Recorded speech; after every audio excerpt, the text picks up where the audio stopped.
Yo, j'espère que vous allez bien. Nous allons jouer des tables sur Unibet. Nous allons voir ce qu'il y a aujourd'hui. Donc voilà, de la NL100, on a. Donc voilà, on va jouer de la NL100 direct. Nous, on n'a pas peur, on n'a pas froid aux yeux. Là, on va jouer jusqu'à à peu près 16h10. Ici, on va jouer de la NL50. Visiblement, il y a un peu de NL50. J'espère qu'on a une petite table qui peut croustiller assez bien. Maintenant, on a un joueur qui est pas KV max, donc ça va, c'est cool. On va jouer de la NL25 puisqu'il y a de la NL25. Et on va aller voir si on peut ouvrir une petite deuxième NL100. Why not? Mais ici, on n'est pas très sûr. Donc ici, on va juste open une NL200 parce qu'on n'est pas des froussards. Non, je pense que c'est pas le bon spot pour le moment. Alors ici, on va call. On a vraiment un joueur qui va nous en foutre partout et on est prêt à assumer ça. Alors, qu'avons-nous? Putain. Ok. Ici, on va call. Ici, on va check. Ouais. Ici, ça va être bien de table en mosaïque. Ici, on va faire ça. Comme si c'est ça. Je pense que comme ça, elles seront plus small. Ah ouais, elles sont small de ouf. Bon, ici, on va les redimensionner. Sur un call. C'est pas le meilleur call de l'année, hein, mais on va call.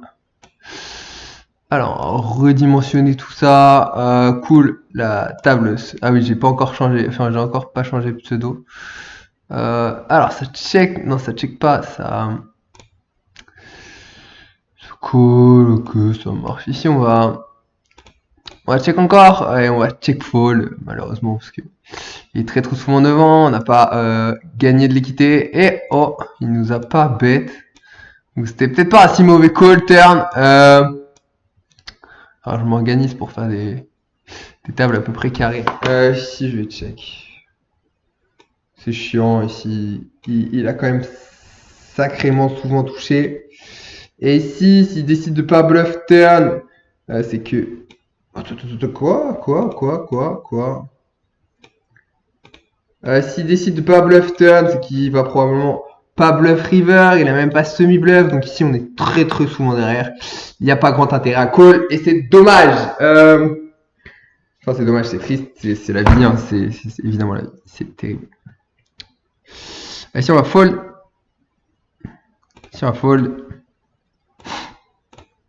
J'ai un peu de Léo Lombardozzi là, quand je parle, hein. Je sais pourquoi, mais je suis très inspiré par ces vidéos.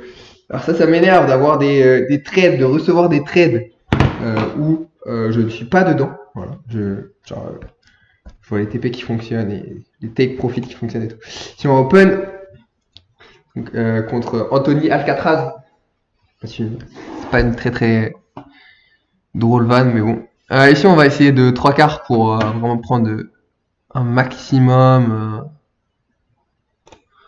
En vrai, les deux sont. Non, en fait, je vais mis pot. Alors, je vais vous expliquer la raison. Après avoir call ici. C'est que simplement, en fait, j'ai envie de continuer de faire call ces 10 et 9. Lui, il va me coller presque assez loose, je pense. Et j'ai envie de lui faire call des rois valets, des rois 10, plein de choses. Et en soi, il a pas un très très gros stack, donc on aura pas trop de mal à lui prendre un peu de jetons. Ici, on va limp, c'est hyper important parce que nos adversaires n'ont pas assez souvent ISO. Ici, on va checker, il n'a pas bet flop. Souvent, c'est... Oh là là là là. Ici, il bluffe pas du tout son SI, je pense. Donc ici, je pense qu'on est devant. Et ici, il bluffe... Enfin, s'il mise, ici, on va fold parce que s'il mise pas flop, s'il mise pas turn, c'est-à-dire qu'il bluffe pas... la majeure partie du temps, donc il bluffera probablement pas river. Voilà, et ça y est, super. Félicitations. On s'y attendait pas du tout. Donc ici, notre ami qui ne bluffe pas, c'est il ne bluffe pas sa showdown value. Bon, c'est hyper important. C'est une. Mais dès qu'il a un peu de showdown value, il se dit oui, ça suffit, ça me suffit. Et Jacques Brel, il disait, je n'aime pas les gens qui disent ça me suffit. Non, ça ne te suffit pas. Tu es paresseux, espèce de petit bâtard.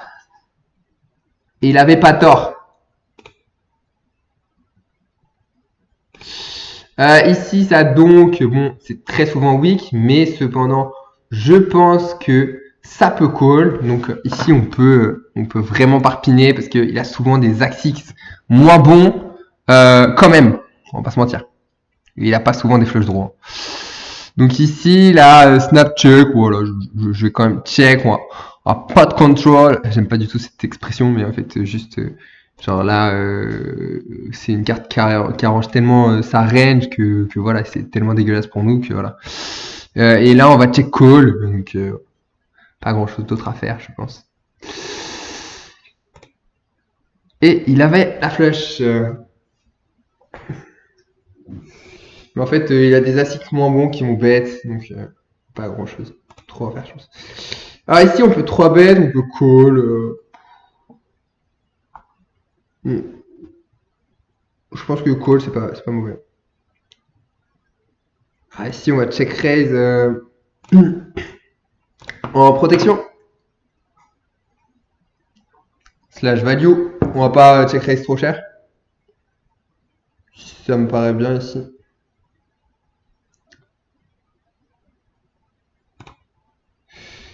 Ici, on va bet.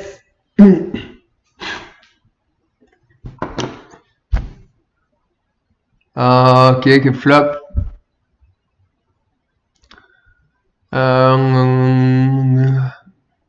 Ici, on va 3 quarts, je pense bien. Non, ici, je vais encore choisir mon Mipo. Parce qu'ici, je pense qu'il peut call pas mal de merguez. Et snap call. Snap fold. Donc, il a l'air comme très passif notre adversaire. Hein. Et il a pas l'air de se battre beaucoup sur les pots. Il a rien du tout. Donc, quand il call, en général, c'est qu'il a un petit quelque chose. À mon avis, il a pas rien. Il va pas float avec rien. Ce qui est une info importante à trouver. Ici, on va call.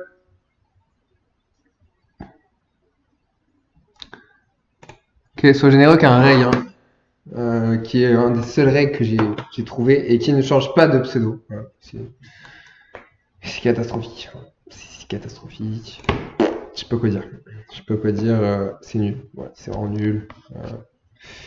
Si tu vois mes vidéos un jour, il faut changer de pseudo. Moi, je le fais parce que j'oublie et que voilà, c'est pas mon taf de jouer ici. Je gagne un peu d'argent par-ci par-là parce que je suis meilleur que le field. Alors forcément, je gagne, mais c'est pas mon fonds de commerce, donc on a un peu rien à foutre. Voilà.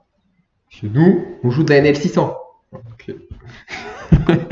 Ouais, j'ai joué à NL600. J'ai joué à NL600. Je me sens plus. Ouais, j'ai fait ce qu'on appelle un shot, mais je n'appelle pas ça un shot puisque moi, je m'installe juste à une limite. Je ne shot pas. Si je joue cette limite, c'est qu'elle est purement rentable pour moi. Et donc, si elle n'était pas rentable pour moi, je la jouerais pas. Donc là, elle était rentable, en l'occurrence. J'aime pas trop son 3 bet. Il 3 bet pas cher. J'ai quand même envie d'aller call par curiosité. C'est un peu délicat, on va pas se mentir. Et si on a un flop pourri, donc on va pas pouvoir faire grand chose. Ici on peut. Ouais, lim, ça me dérange pas de lim call ici, honnêtement. Ici il décide de mi-pot. Ici on va tranquillement se taire. Je pense qu'ici il peut avoir encore pas mal de float avec 2 over, donc on va décider de mi-pot. Ouais, ici on va call, il n'y a rien d'autre à faire. Allez, faut que ça hold. Et oui, c'est parfait. Alors, lim call, oui, lim call. Ouais, pas mal le flop. Fire.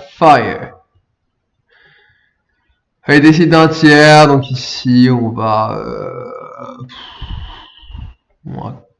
call, il peut avoir des bluffs ensuite, pourquoi pas. Donc. Surtout qu'on est vraiment capé selon lui. Il a pas totalement tort, hein, mais. Ici on va bet small.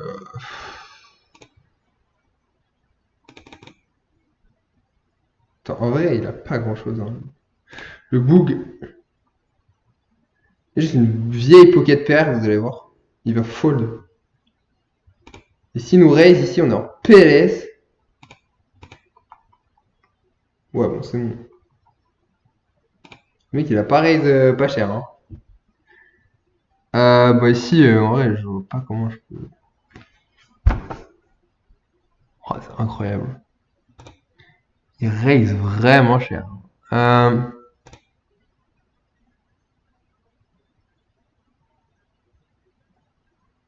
me vois pas fold, en vrai. Je me vois pas fold, ouais.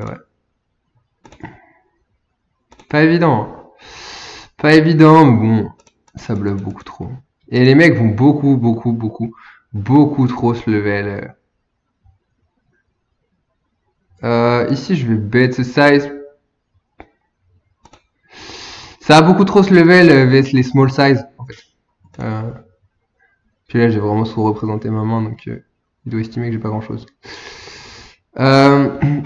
Donc ici, pour moi, il a genre dame valet, comme ça. Dame 10.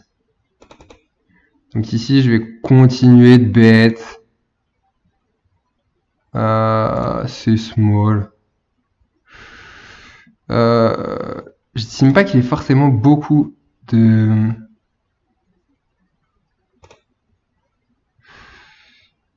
Oh, c'est compliqué. En vrai, je peux 3 quarts quand même. Ouais, je peux 3 quarts. Non, en vrai, je sais pas pourquoi c'est un pot 3 bêtes en plus. Je suis bête. Ici, je vais mi-pot. Il faut le tout de toute façon. Donc, ici, on va chaud, c'est cool. Il a snap, check. Je pense qu'il y a toujours un petit truc. Je pense qu'il a... Bon, il peut avoir As valet, il peut avoir As dame. Ça, c'est terrible. Si on value pas As valet, c'est chiant en fait. Si je vais jam quand même, ça overcall, c'est fil. Ici, il décide de raise, donc il a un petit quelque chose probablement. Et ici, en fait, vu qu'il est assez passif, je me pose la question de fold direct. Maintenant, je pense pas qu'on puisse trop. Je suis assez dubitatif sur mon jam river ici, parce que Zcopter, probablement un reg, parce que je l'ai vu hier, je l'ai pas vu faire de dinguerie.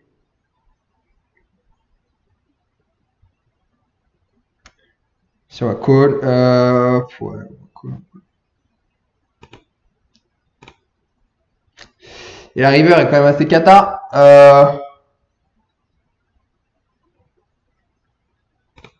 Si check, je suis en PLS. Si check, je suis en PLS parce que je me dis est-ce que je bluffe ou pas. Si il n'y a pas grand chose à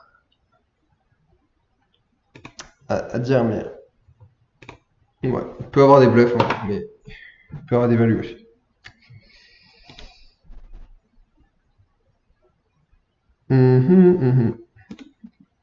Si je open 3x parce que je considère que ça affiche, ça va passer 3 bêtes, enfin, genre vraiment c'est des fils.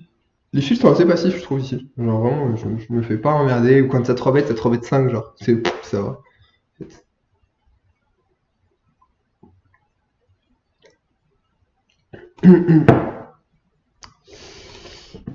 Bon ça va, globalement on run bien sur cette room quand même. Faut pas se mentir.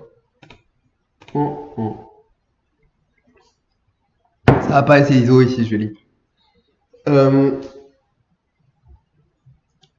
Ouais, ça me paraît bien. Ici, on va fold. As-3, c'est pas une défense, hein, ici. C'est vraiment un fold. On gagne pas assez d'argent. Vraiment pas. Fire. Tout.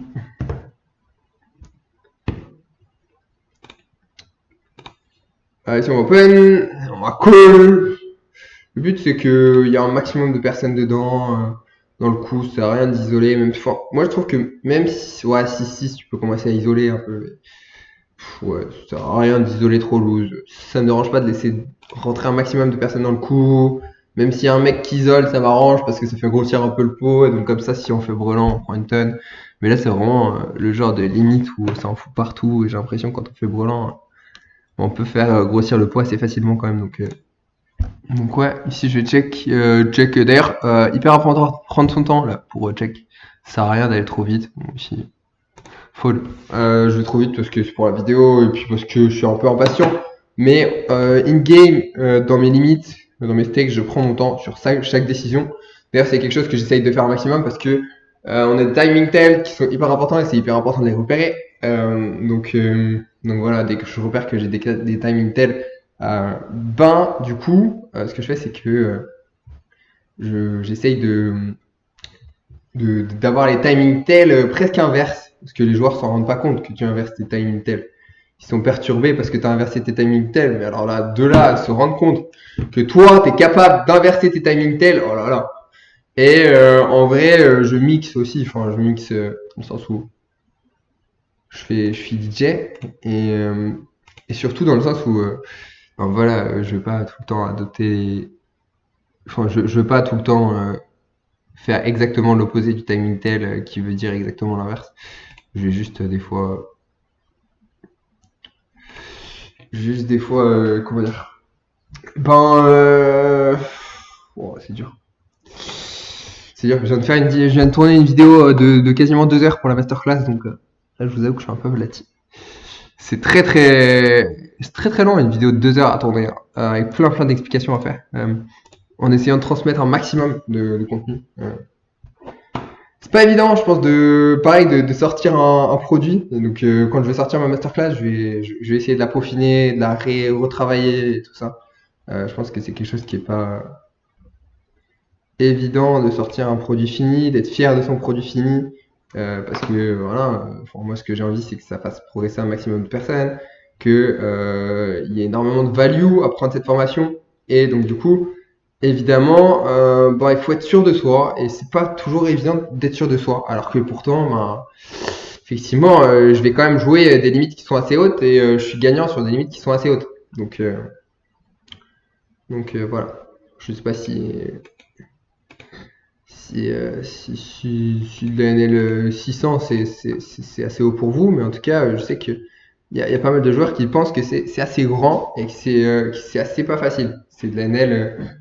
Bon, 600 et quelques, 600, on est plus proche de 640 d'ailleurs. Mais ouais, en tout cas,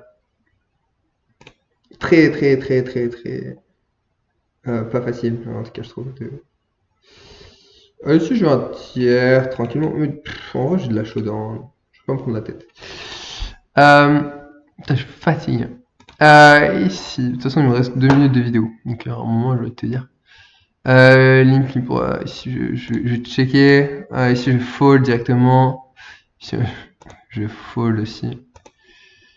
Et ici, on va commencer à cut les tables, comme ça nous fera une vidéo pas trop longue, comme ça on aura fait une belle vidéo quand même qui explique pas mal de choses. Et voilà, j'essaie toujours de vous transmettre un maximum de choses, j'espère que ça vous plaît.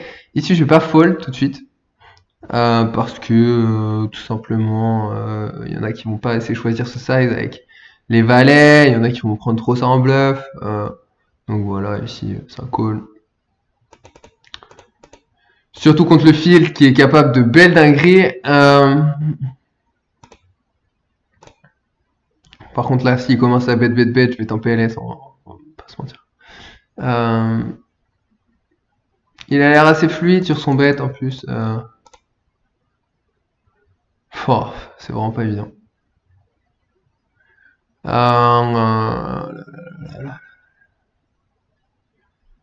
Ouais, c'est pas évident. Le call encore. Et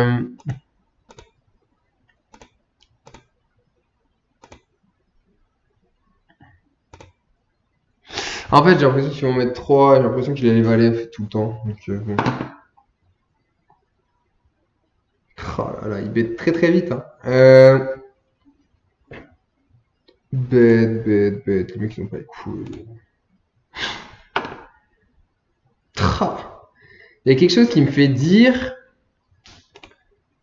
qu'il est pas en value.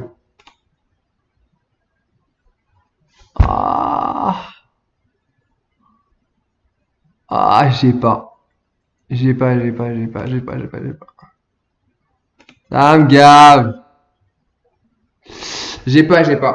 J'ai pas la réponse. Il va être très vite river, c'est ça qui me pose problème en fait.